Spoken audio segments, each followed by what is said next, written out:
Toby, start with you. True or false? Amendment 4 is needed because local governments have failed to adequately represent the interests of average citizens.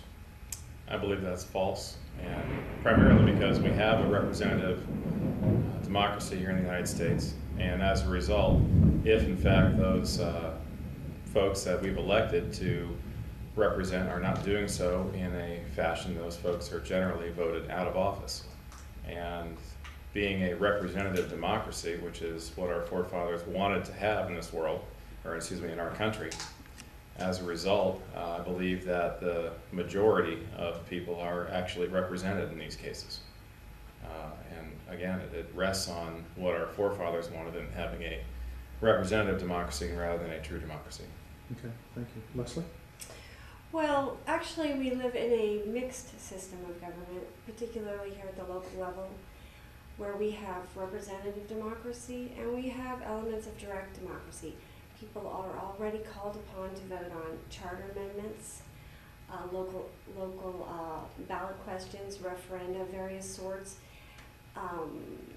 bond questions, tax questions, at the state level, constitutional amendments.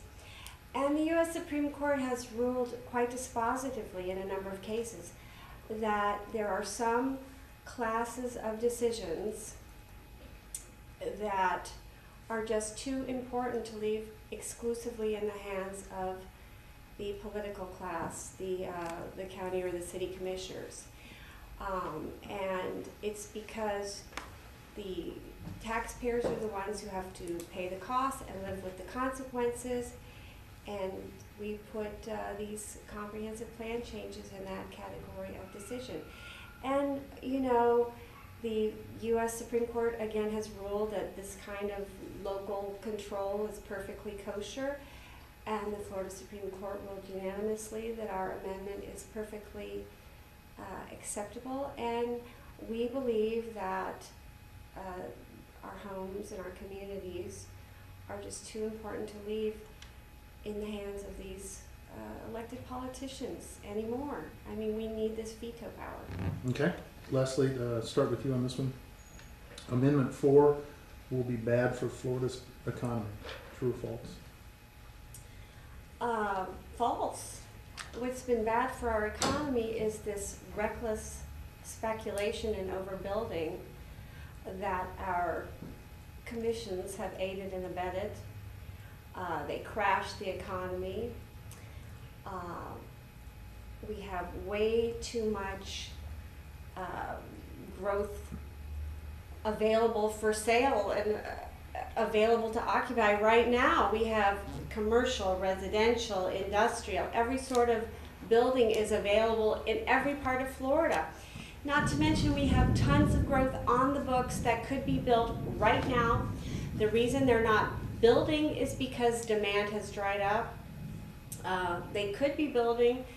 So Amendment 4 really has nothing to do with growth per se as it relates to putting construction workers back to work, because they could be building right now. I do think if Amendment 4 passes, perhaps it will stop some of the crazy, reckless speculation. Okay, thank you. Toby, Amendment 4 will be bad for Florida's economy. Absolutely true. And it really adds another layer to the approval process that already is fairly lengthy within Florida. As you're probably aware, the approval process can take anywhere from 9 to 18 months currently within Florida. It's a hard battle when you have new companies coming to Florida to try to expand or to try to provide additional jobs.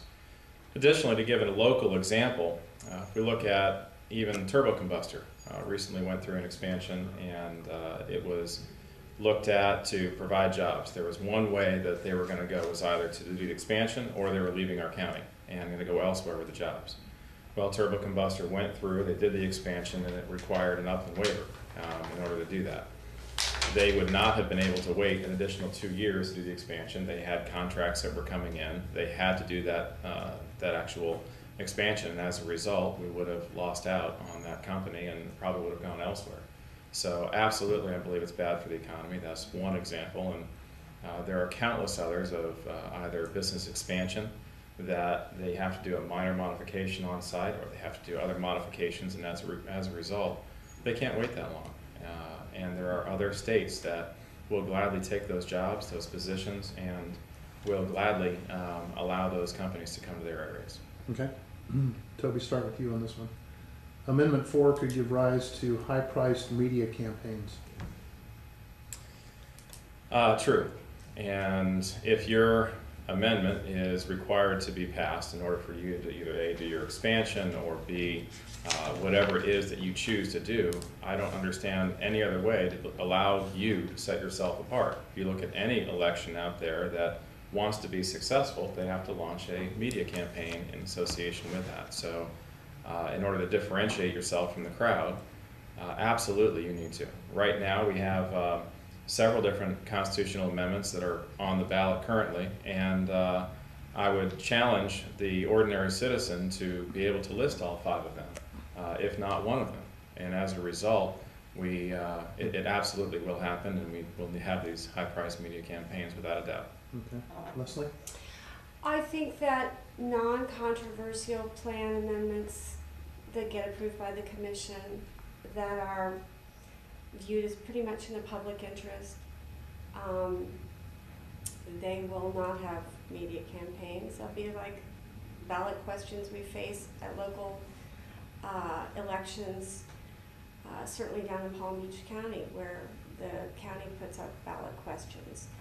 The big controversial plan amendments will have media campaigns, and I don't really see a problem with that. Right now, all the developer has to do is persuade 3 votes on the commission, and he gets what he wants. It's too much power concentrated in the hands of a few people. These commissioners, some of them are mainlined right into the real estate industry. So they get their campaign donations from the real estate industry. They are vetted and groomed by the realtors. And so I don't see anything wrong with having a media campaign, pro and con. Okay. At least it gives the people a chance to really hear the whole thing thrashed out. Okay. Lesley, start with you this time. The average Floridian is largely indifferent to and uneducated concerning the planning decisions of local government. The average Floridian is largely indifferent to and uneducated concerning the planning decisions of local government. True or false? I don't know. I'm not going to speculate as to what the average Floridian knows or doesn't know. What I do know is that people are shut out of the process right now. And we wouldn't have gone to all this trouble to put this thing on the ballot if we didn't feel it was absolutely necessary. I myself have sat through county and city commission meetings and watched voters get there in 3 minutes and then get ignored, okay? We don't see any other way to get this modicum of accountability on these decisions that can determine the fate of the community for decades to come. So I'm not going to disparage my fellow voter. Right now, planning is controlled by an elite clique, for an elite clique. It's called the Good Old Boys. And the voters basically don't have much to say about it, except they get their 3 minutes at the public hearing. And oftentimes, not always, but many times, the deal's already been done. Okay. Toby? Could you repeat the question? Yeah. The average Floridian is largely indifferent to and uneducated concerning the planning decisions of local government. I would say that's true in that we elect officials to review this. We have professional planners to look at the future of where we're looking at either expansion, conservation, roadways, all of those types of things. And the decisions we put into those people they're well-trained folks, and they look at thousands of pages of literature and reports, et cetera, in order to make those decisions. You can't make the decision in 75 words. You can't make the decision by reviewing it once in the ballot box. And even when I speak to some folks out there currently and talk to them about this amendment here, they yearn for more information. And most folks don't have the time to be able to study the ballot initiatives, to be able to go through and look at these different items. And that's why, again, we go back to electing officials, and if in fact they don't make the decisions that we choose for them to make, we get new officials in there through the voting process. But generally, the average person, it's not that they aren't capable, it's not that they aren't smart enough. Certainly a person is capable of making decisions based on their values. It's the question of whether they're making an educated decision on what they're voting on and the implications associated with that. I think that two examples of this are recently the pregnant pig amendment that went through several years ago, and additionally we look at class sizes and the implications that went with the class size voting. And I think the average taxpayer didn't understand the implications of those two different amendments. And that's where I would say that if in fact it is true that the average person is uneducated when it comes to planning initiatives and issues. Okay, Toby, start with you. True or false, it's presumptuous to think a growth-related ballot measure can be limited to 75 words or less. I think that's absolutely true. In being able to describe a variety of initiatives in 75 words, and in fact, we've already had an issue with that during our primary elections, where one of the proponents of Amendment 4, Commissioner Sarah Hurd, is now questioning whether in fact this recent amendment that we voted on, the tax abatement issue that came through in the primaries, was in fact described correctly and people knew what they were voting on. We've seen it in other areas. In St. Pete Beach, as a matter of fact, they're suing over language associated with what in fact was done, associated with items that they brought up over there, and that is the main crux of the issue over there. So I think absolutely 75 words will not allow you to describe what is happening. The other part is the single issue discussion that we haven't even gotten into. That's a whole other avenue here, but we would look at single issues to describe every single modification that we're looking at here. So I don't believe 75 words is an adequate way to describe, in many cases, a thousand-page report that describes a comprehensive plan. Okay. Lesley, it's presumptuous to think an amendment such as that can be condensed in 75 words or less? True or false? Well, what voters are going to be voting on is up or down whether they approve or disapprove of the action taken by the county commission, right? So typically, always the commission does its business via ordinance. So the ordinances are not typically hundreds of pages of long. Those are the supplemental documents. I truly believe that most voters can look at a map of their community, see the area that they want to change and this is classic in Martin, from ag to industrial or residential or something else, and understand that. What's important is that the ballot language needs to be clear. It shouldn't be tricky. It shouldn't be misleading. And there have been fights over the years throughout Florida over the ballot language of referenda questions. That there's a whole history of that. There's a Florida statute that allows citizens who believe that a ballot question is misleading to take it to court and have a judge review it. That's part and parcel of the way politics has been done in Florida for many years. So there's a dispute in Martin over whether the tax abatement referenda question is tricky and misleading. A judge will decide that. As someone noted to me, as several people have noted to me, one, when people vote for the most powerful person in the world, the President of the United States, they're presumed to know what that candidate thinks about foreign affairs, tax questions, the economy, Social Security, education, the military, war and peace, and yet those ballots have two words: Barack Obama, John McCain. And people are presumed to have done their homework and know where those candidates stand on a whole host of issues. The problem with candidates is they will promise you anything and everything. Everybody runs as being for the environment, for the community, caring about enforcing smart growth, etc., etc. But something happens to them here in Florida when they get into office. And they don't always follow through on their campaign promises. Many of them morph into something else. And by the time you throw them out of office, if you can, it's too late. They've approved the bad plan amendment, okay? So many questions go to the voters in 75 words. Charter amendments, tax questions, bond questions. This is simply another class of decisions that we believe are too important for politics as usual. Okay, Lesley, I'm going to cut you off there. I think we got your answer. Start with you again. We've got 2 more true-false questions. Amendment 4 will increase the amount of money local governments spend on elections.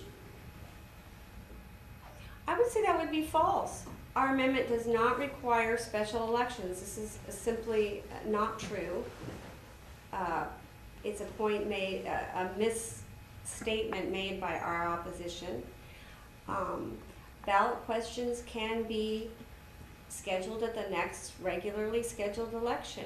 Maybe there's a little bit of extra money for ink. I would think that would be minimal and nominal at best. So I don't think you're going to see local governments saddled with lots of costs for special elections. Now, admittedly, because the amendment says that elections shall be as provided by general law, local governments have the discretion to call for an election on a ballot question, or you know, somebody who resigns to replace them at their discretion. But Amendment 4 doesn't require that.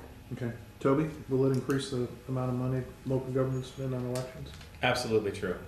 It will absolutely increase the amount of money that our supervisor of elections will be putting out there. Number one, if we look at the potential ballots that we'll be doing, let's look at what Martin County had recently, which was approximately 40 different amendments over the last 2 years that we've looked at.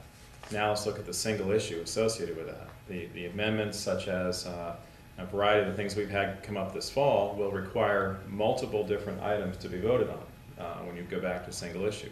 This increases our ballot size as a result. So you have multiple 75-word decisions that the voter will have to make. As a result, now you're looking, instead of right now we have maybe one page or 2 page in our sample ballots, well, we're going to have to print up the entire sample ballot as a result. And this could be a multiple pages associated with that. So we look at printing costs. Now let's look at mailing costs associated with that. This is another avenue. Now let's look at the time that it requires for you to vote, because we have to have paper ballots throughout Florida now, and we have to have a paper record associated with that and the scanning associated with that. When I went through and just did the recent election, my wife and I timed ourselves, and it took us about 5 minutes or so to vote, and then I think it was about 15-20 seconds or so to run through the scanner. As I look at it now, let's multiply that by the amount of pages that we're going to be potentially. Even if it's increased by 4, 5, 6 pages, instead of what we've actually looked at, potentially looking at 50 different pages when you're looking at the number of ballots. So potentially, yes, it absolutely would take a long time. This is just a lie. I listened to this. I'm not going to have you lie. No, you're entitled to your opinion, but I don't like it when people lie. Okay, can I express my opinion then? You have. It is not, I'd like to as I express my opinion. explained, a referenda is a track. Let's call it time out. I get mad when they outright lie. I'll give you an opportunity. I'll give you an opportunity as we wrap up to address whatever. I don't like whatever lies. issue you feel Opinions is still are one hanging. thing, lies are another thing. I won't put up with Ms. outright Blackner, lies. can I please finish You know my what? opinion? We made the front page of the New York Times today. And they finally, for the first time in Florida, debunked Can I please finish the my opinion, BS please, Ms. Blackner? that the other side has been putting out. BS. Ms. Blackner, can I finish my opinion, please? It is that. It is your opinion. It is not a Ms. fact. Blackner, please don't point at me. This is a civilized. I'm trying to be civilized, but I don't like people telling lies, and I should be angry because we finally got somebody to look into the facts and debunk them. Finally, I'm very grateful for that. And I'd like to read from the New York Times if you would like. Well, let's do that. Let's let him finish his thing, and then we can move on. And we'll go back to, you can do that a little later on Thank if you. you like. Toby, and I'd ask you to summarize in 10 to 15 seconds. We have one more true-false question. Absolutely. I believe it'll increase the size of the ballots, regardless of how long or short they may be. It'll increase printing cut sizes. It potentially will decrease the amount of voters that we have coming to the polls because they don't want to take the time to do it, potentially. And finally, the mailing costs associated with it, all of those things will increase absolutely the cost of local elections. Okay, thank you. Final question, start with you, Toby. Amendment 4 type legislation has been successful in communities that have implemented it. True or false? It's absolutely false. When we look at what has happened over, number one, in St. Pete Beach, and the folks there have tried to live the process of Amendment 4, and their version of Amendment 4 is not exactly written as what our amendment is here, but they found it didn't work for them, and in fact they're looking at trying to repeal it over there at the same time that we're potentially putting it in statewide. Additionally, my opponents have come up with Yankeetown as well as an expression of how it's done wonderfully over there, yet even in Yankeetown they've amended it to not include all aspects of the comprehensive plan. So in both instances, this process did not work. Okay, Lesley, has it been successful? What, Amendment 4? That type of legislation that communities have implemented, such as St. Pete Beach and Yankeetown? Well, I would say that Amendment 4 hasn't been done anywhere. Okay, if you look at the language in the proposed amendment, it does not track exactly Chapter 163, which is the Growth Management Act. Okay, it is different. It is a different animal. Our opponents constantly harp on this place, St. Pete Beach, by the way, which I have never been to. But in point of fact, the problems arose in St. Pete Beach when developers who wanted to throw high-rises up on the beach at the height of the bubble went out and got people to sign petitions to change the land use. And they put those straight on the ballot. That is not the Amendment 4 process, which respects the existing plan amendment process where you go through public hearing and public notice, and only if the commission approves the plan change does it then go on to the voters at a referenda. So in in St. Pete Beach, they threw these land changes straight up on the ballot without going through the review and public hearing, which is required by Florida law. And of course, that generated quite a lot of litigation from people who don't want high-rise condos on the beach in St. Pete Beach. And furthermore, there was the question about whether the ballot language was tricky and misleading, and that still remains. So Amendment 4 hasn't been done exactly in Florida, but it has been done in a couple of parts of the country. The courts have ruled it's fine, and I can assure you that if it passes, the sky will not fall, and people will go on with their business. There'll be lots of things to build, and I'm pretty confident that most plan changes will get approved by the public. Okay, thank you. Want to open it to the board? Question for Toby. Do you feel like the current MO for growth in Florida is working, considering the large run-up we had in growth and the dismantling of the Department of Community Affairs? Is the status quo okay with you? I understand you're not in favor of Amendment 4, but is the status quo okay? In other capacities, I sit on the Florida Small Business Regulatory Advisory Council. We actually did a review of DCA in its sunset, and we found actually that from a small business standpoint, DCA was also failing in that it wasn't helping with small business. There are obvious areas that growth management needs to go through in order to improve itself. I think that as you look across the state, there are definite areas that growth management can be improved upon. There are other areas where it's working well. And I think that really it depends on which community, which region that you're working in, that is growth working, is growth not working. Obviously, currently, we have issues where pendulums have swung very widely in two different directions over the last 10 years. And I think Florida has a history of this. Now, how we're going to deal with that history as we evolve and as we move forward, I think it is prudent. And I think that this legislation that is being proposed as a constitutional amendment doesn't solve that, but it certainly highlights that there are problems that need to be addressed within our growth management area that would hopefully be addressed over the next 10 years as we evolve. And just to press you on that a little bit, do those problems require statewide reform of some kind? Well, I think we've seen statewide reform happen within DCA as we come down to the regional planning councils and the directives that have been given, whether it be water issues, which I think is going to be the most emerging issue over the next 10 to 15 years, and our water management issues associated with that. So I think there is going to be some directives that handed down, but I think that you need to attack growth on a regional basis rather than on a statewide basis. I think there needs to be some process given from a statewide initiative. However, as you look in the various regions, that's where we really need to focus. Miami's going to grow very differently than Martin County. Martin County is going to grow very differently than Okeechobee is, and as a result, I think that again we need to look at regional processes. There may be a statewide mandate, but I believe regional processes is the way to go. Would you like to respond? What was the question? Well, I know that you are in favor of statewide reform with Amendment 4, but I was curious to know if Toby had any statewide reform he would like to see, considering a lot of folks are not happy with the way growth has proceeded. Well, you know, I've debated this a lot, and our opponents have no solution.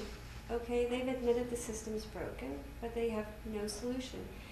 In fact, over the last few years, after the bubble burst, what have they done? They've further eroded the fig leaf of growth management that we have. They've gutted DCA's budget. They've cut them to the bone.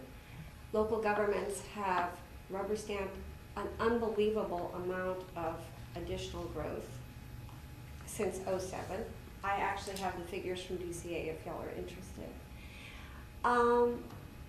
Local governments continue to give away the farm, so they have no solution. They would like to take us back to the bubble.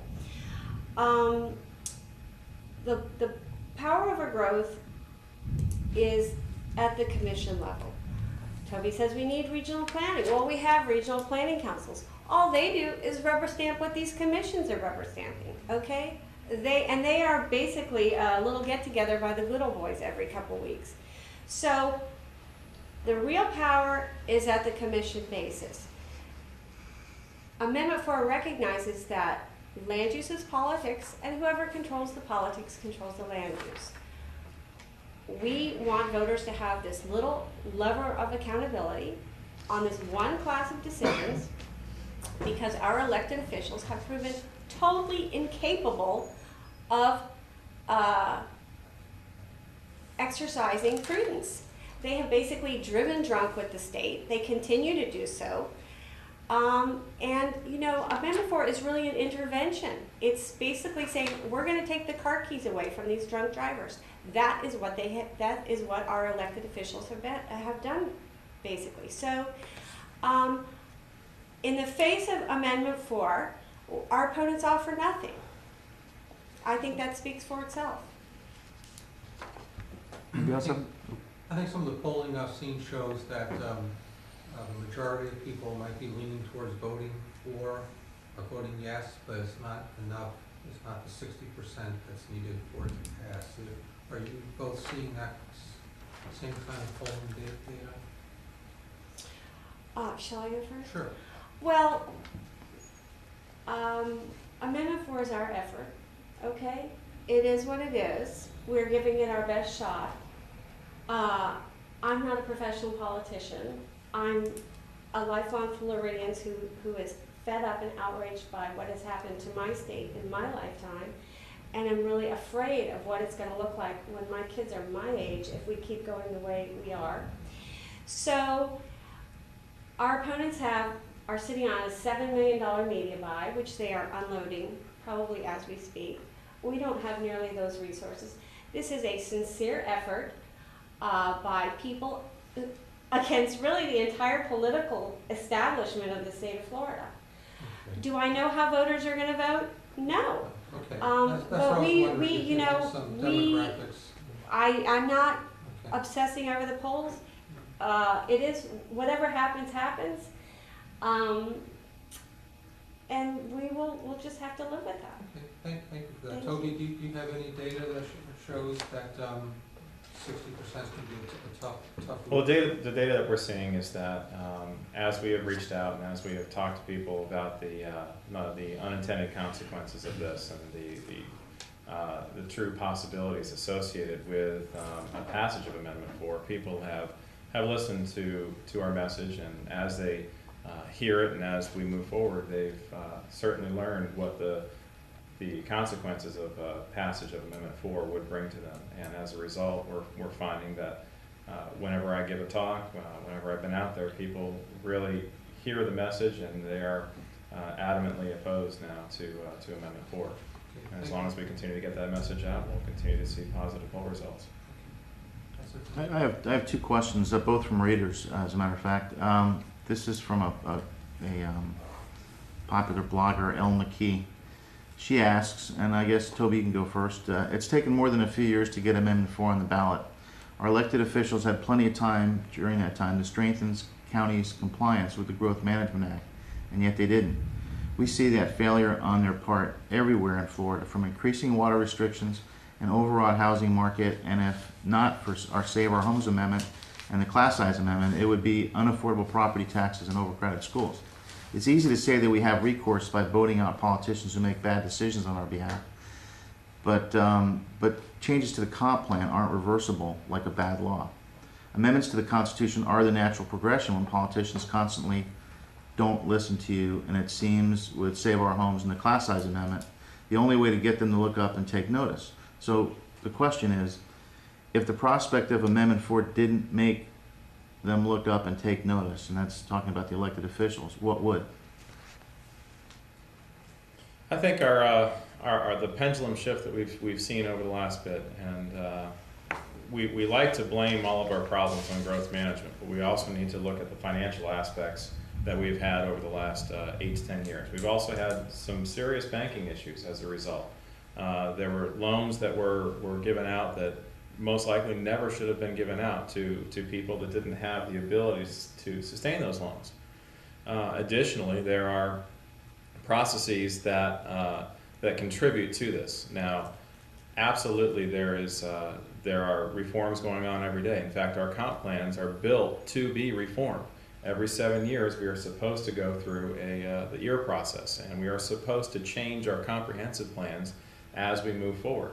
As it was built in the 1980s, and as it was written, it was a document that is required to change as it moves forward and as it evolves. So I think the anticipation always has been that our growth management will change and will evolve as Florida evolves and changes. So I don't know that necessarily Amendment 4 is the process by which it requires us to do a drastic change. However, I do believe that the comprehensive growth management plan that we have throughout our state requires changes, requires us to move ahead, and as you have elections and as you have different officials sitting on the dais, you are going to have a comprehensive plan that reflects that. And you see that with the different counties that we're in, where there's different municipalities and there's different people that live there.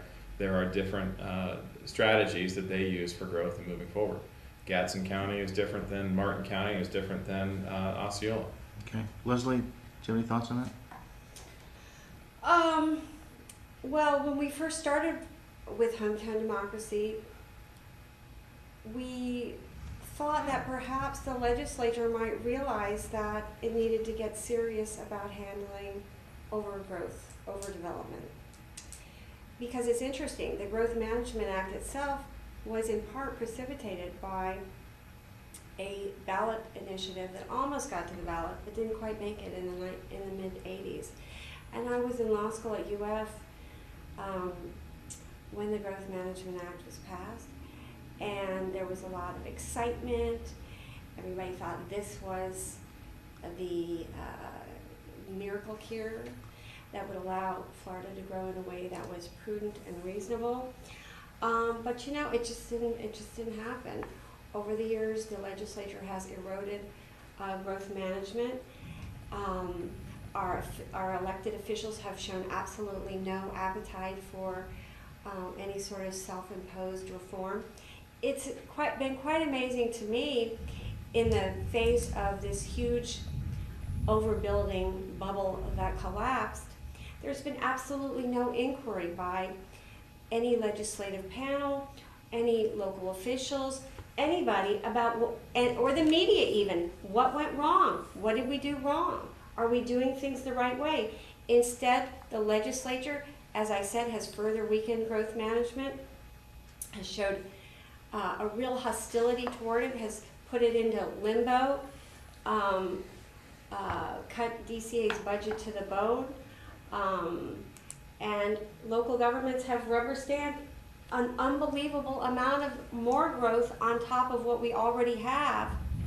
I'd like to quote for people that in the late 90s, a planner from Fort Myers added up all the growth built into all the plans in Florida and found there was enough growth for over 100 million people then.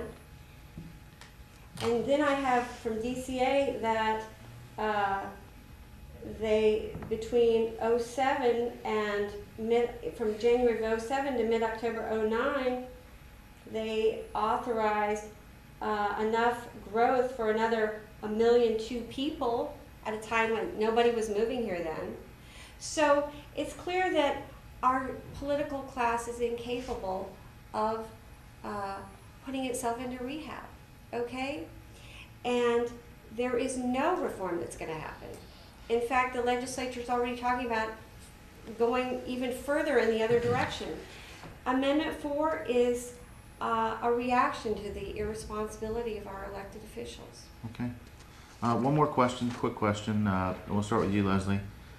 This is again verbatim from a reader, Mark Moocher.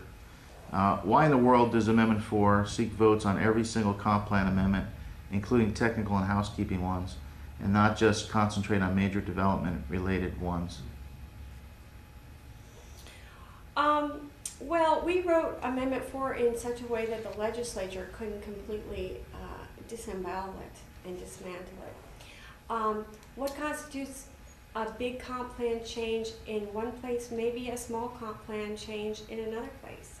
I've been asked, for example, well, why didn't you make Amendment 4 only apply to parcels over 10 acres? Well, in Palm Beach, where I live, there are no 10-acre parcels left to develop, except maybe the breakers. That's about it.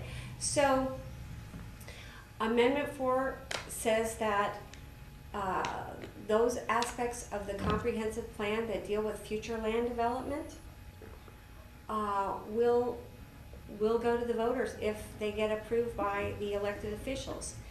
I don't believe housekeeping measures, which don't relate to future land development, I don't believe that they will be going to the ballot. I think that is a red herring that our opponents use to scare people and trick people.